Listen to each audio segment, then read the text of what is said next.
Peer পদ্ধতিতে ফেব্রুয়ারির নির্বাচন আয়োজন করা সহ ৫ দাবিতে দেশব্যাপী ৩ দিনের কর্মসূচি ঘোষণা করেছে জামায়াতে ইসলামী, ইসলামী আন্দোলন বাংলাদেশ।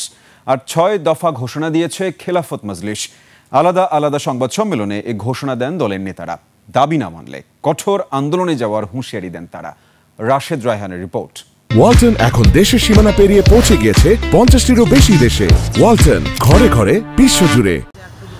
৫ মাস পরেই জাতীয় সংসদ নির্বাচন, জোর প্রস্তুতি চলছে অন্তর্বর্তী সরকারের। মাঠ গোছাতে ব্যস্ত রাজনৈতিক দলগুলো। এমন সময় আনুপাতিক পদ্ধতিতে নির্বাচনের দাবি আরও চাউর হয়েছে। সোমবার মগবাজারে সংবাদ সম্মেলনে উচ্চ ও নিম্নকক্ষে পিয়ার পদ্ধতিতে নির্বাচন সহ ৫ দফা দাবিতে সারা দেশে ৩ দিনের বিক্ষোভ কর্মসূচি ঘোষণা করে জামাত।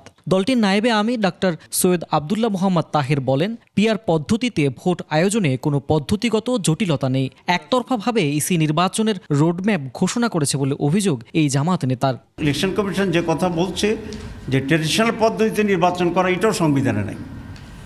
সুতরাং যেহেতু দুইটা দাবি আছে, দুইটা দাবি নিয়ে আলোচনা হওয়া উচিত, ইলেকশন কমিশন আলোচনা করা উচিত যারা এই দাবি করছে, এবং তারপরে একটা ফয়সালা হওয়া উচিত।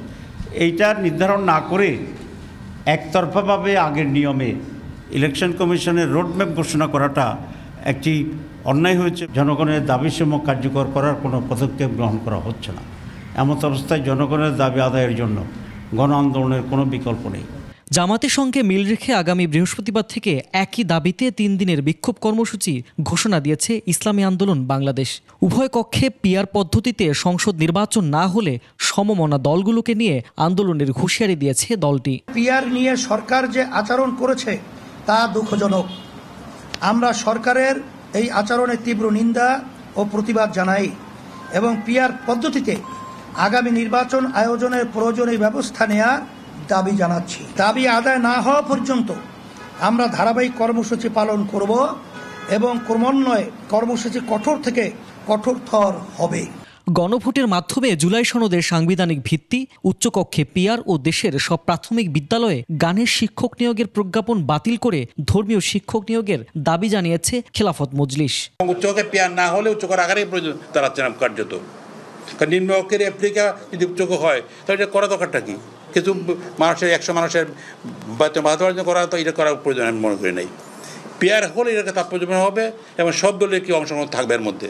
ইসলামী দলগুলো বলছে জুলাই সনদ নিয়ে গণভোট সহ সব দাবি মেনেই ফেব্রুয়ারিতে জাতীয় নির্বাচন আয়োজন সম্ভব।